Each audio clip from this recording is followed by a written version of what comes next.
Hello mga kawasak. Good morning mga kawasak. Kamusta po? Magandang umaga sa inyo. Bakit ba ako nandito? Ano ba ang mga dahilan ko sa buhay? Bakit ako nagtitiis? Bakit ako nagsasakripisyo? Hanggang kailan kaya ako nandito? Pero alam ko ang kasagutan.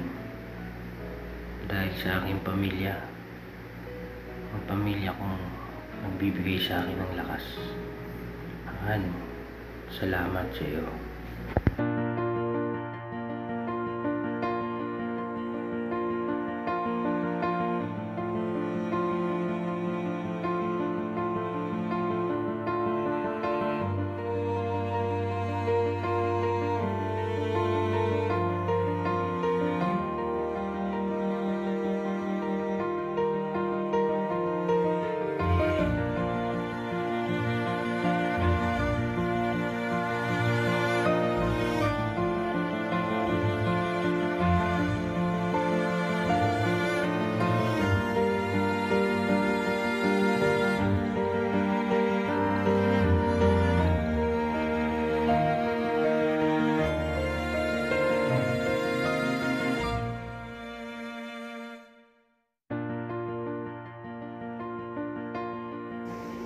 Salamat dahil meron na akong pamilya na ituturing. Isang malaking pamilya na aking uuwian sa bawat bakasyon ko. Papasalamat ako sa inyo. Kuya Jong, Kuya Eric, kayo ang idolo ko sa buhay. Kayo ang nagbibigay inspirasyon sa akin upang mataguyod ko ang aking pamilya. Kayo ang aking tinitignan para maging maayos ang buhay ko. Salamat sa inyo. Salamat sa pangunawa niyo at sa mga tulong sa akin. Kuya, thank you very much.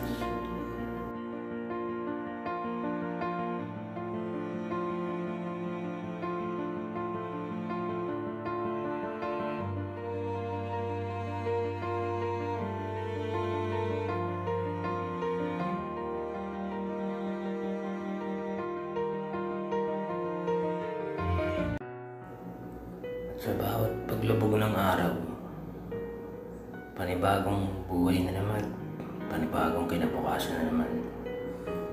Nangahamon sa aming buhay. Nandito kami para magsakripisyo sa aming pamilya at para mabigyan namin ng magandang kinabukasan. Gusto namin to para maging maayos sila. Kayang-kaya namin labanan lahat to.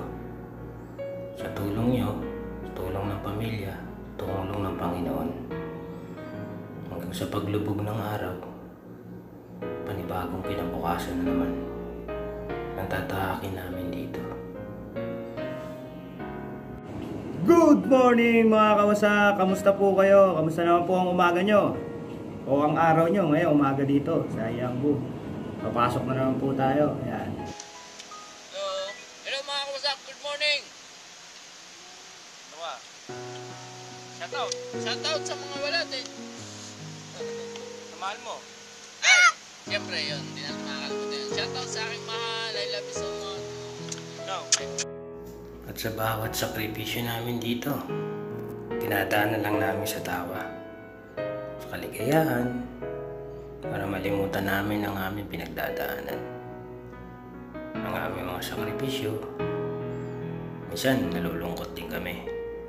Pero ayos lang yun, basta okay ang aming pamilya. Importante, kumikita ng pera.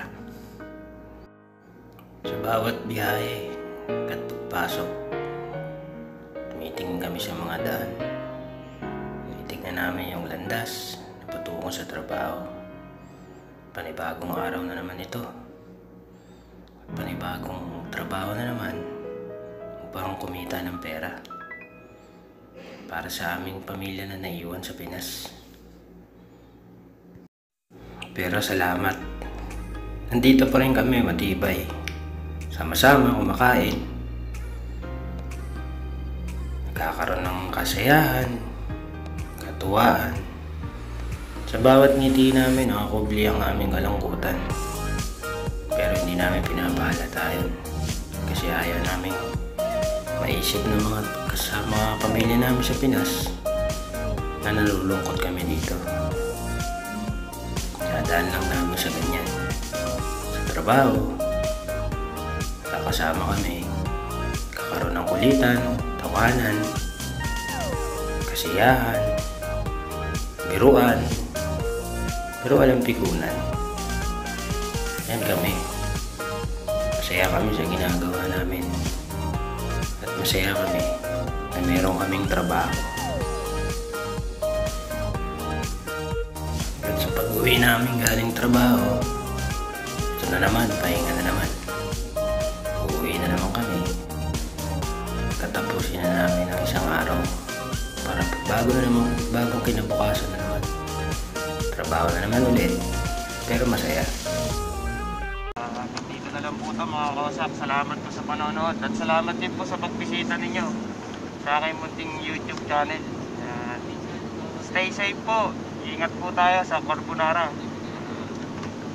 Thank you. Peace out. At dito, tambay na naman katapos ng trabaho.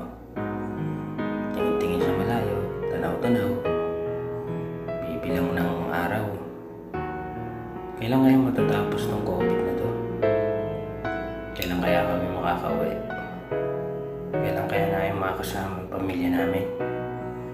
Tingala sa langit, dadasal, sana matapos na ang COVID para makapili na namin yung pamilya namin. Hirap din kasing ganito. Bis na makakauwi ka, makakabakasyon ka, hindi ka makauwi dahil sa COVID na to. Pero kahit pa paano, papasalamat pa rin kami na meron kaming trabaho at meron kaming kinikita na para ipadala sa pamilya at para makasuporta sa mga kailangan ng aming pamilya.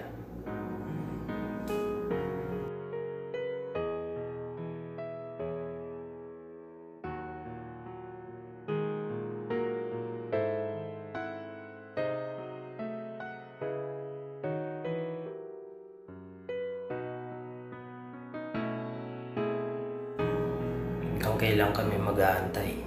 Hanggang kailan kami magtitiis? Hanggang kailan kami?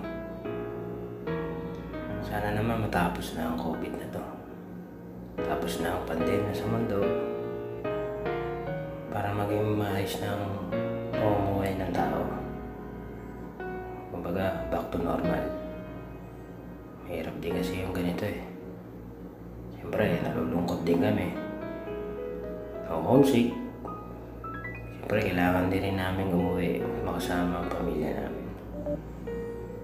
Pero nagpapasalamat ako na may trabaho ako at nagpapasalamat ako sa Panginoon na binigyan niya ako ng kalakasan at hindi niya ako pinabayaan. Kaya Lord, thank you.